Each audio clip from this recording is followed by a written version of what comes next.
ओम नमः शिवाय। आज सनातन ज्योति टीम आपके लिए लेके आई है बेल का वृक्ष के बारे में रोचक जानकारी, विल्व वृक्ष के बारे में रोचक जानकारी, वैज्ञानिक मान्यताएं, पौराणिक मान्यताएं, वैज्ञानिक दृष्टि से इस वृक्ष का क्या महत्व है। अगर आप ये सब जानना चाहते हैं तो वीडियो के अंत तक मेरे साथ बने रहिए। विल्व पत्र के पत्ते आप सभी जानते हैं कि शिव जी को प्रिय हैं और हम उनको चढ़ाते हैं, तो जानते हैं इसके बारे में। ऐसी मान्यता है कि विल्व वृक्ष के आसपास सांप नहीं आते हैं। अगर किसी व्यक्ति की शव यात्रा विल्व वृक्ष की छाया से होकर के गुजरती है तो माना जाता है कि उसका मोक्ष हो जाता है। वायुमंडल में व्याप्त अशुद्धियों को सोखने की क्षमता सबसे ज्यादा विल्व वृक्ष में होती है। 5, 7, 4, 4, 5, 6 या 7 वाले जो विल्व पत्र होते हैं, अगर वो किसी को प्राप्त होते हैं तो वो व्यक्ति परम भाग्यशाली माना जाता है।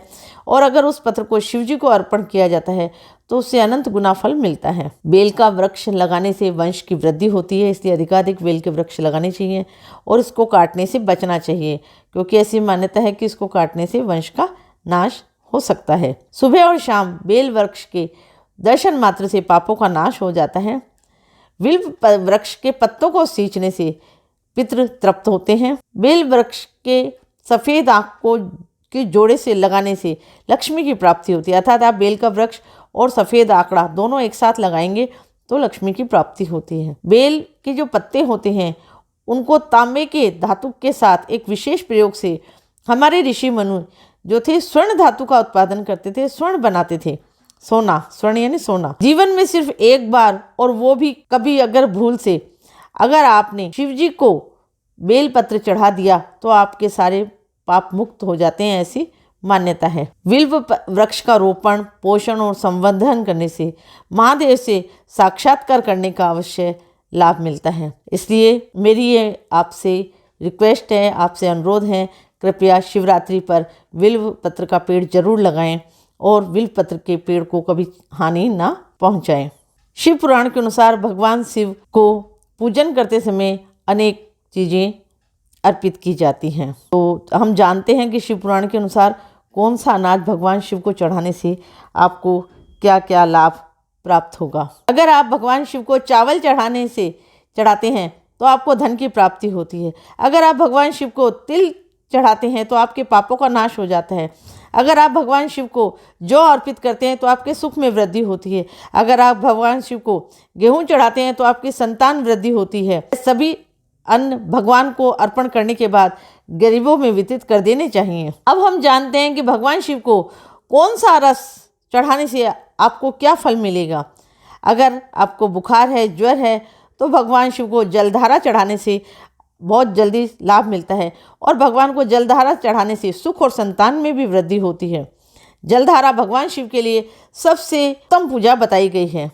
अगर नपुंसक व्यक्ति शुद्ध घी से भगवान शिव का अभिषेक करे, ब्राह्मणों को भोजन कराए और सोमवार का व्रत करे तो ऐसा माना जाता है कि उसकी नपुंसकता समाप्त हो सकती है। तेज दिमाग अगर आप चाहते हैं तो भगवान शिव को शक्कर मिला हुआ दूध चढ़ाइए। सुगंधित तेलों से भगवान शिव का अभिषेक करने से समृद्धि आती है। समृद्धि, अगर आप पहले से समृद्धिवान हैं तो समृद्धि में वृद्धि होती है। अगर आप शिवलिंग पर ईख यानी गन्ने का रस चढ़ाते हैं तो आपको सभी आनंदों की प्राप्ति होगी।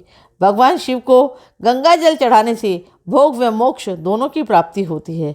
भगवान शिव को मधु अर्थात शहद चढ़ाते हैं तो आपको राज्यक्षमा अर्थात टीबी रोग से मुक्ति मिलती है। आइए अब जानते हैं भगवान शिव को कौन सा फूल चढ़ाया जाए तो उसको आपका क्या लाभ मिलेगा।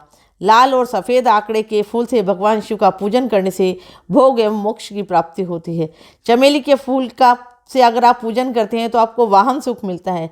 अगर आप अलसी के फूलों से भगवान शिव का पूजन करते हैं तो भगवान विष्णु को भी आप प्राप्त कर सकते हैं। शमी पत्रों के पूजन से आपको मोक्ष की प्राप्ति होगी। बेला के फूल के पूजन करने से आप सुंदर व सुशील आप पत्नी आपको प्राप्त होगी। जूही के फूल से अगर आप शिव का पूजन करते हैं तो घर में कभी अन्न की कमी नहीं होती। कनेर के फूलों से शिव पूजन करने से आपको नए वस्त्रों की प्राप्ति होगी। हार श्रृंगार के फूलों से पूजन करने पर आपको सुख संपत्ति में आपकी वृद्धि होगी। धतूरे के फूल से पूजन करने पर भगवान शंकर सुयोग्य पुत्र प्रदान करते हैं जो कि कुल का नाम रोशन करता है। लाल डंठन वाला धतूरा पूजन में शुभ माना जाता है और अगर दुर्वा चढ़ाते हैं तो आपकी आयु बढ़ती है। जय जय महादेव, हर हर महादेव। शिव जी की कृपा आप पर बनी रहे। आशा है आपको ये वीडियो पसंद आया होगा और आप जान पाए होंगे कि आपको शिव की आराधना में कौन सा पुष्प चढ़ाना है, कौन सा रस चढ़ाना है, इसकी जानकारी आपको मिली होगी। और शिवरात्रि के दिन विशेष आप इसका लाभ उठाइए। इसी मंगल कामना के साथ, आप सबकी मंगल कामना के साथ सनातन ज्योति टीम आपसे विदा लेती है। धन्यवाद।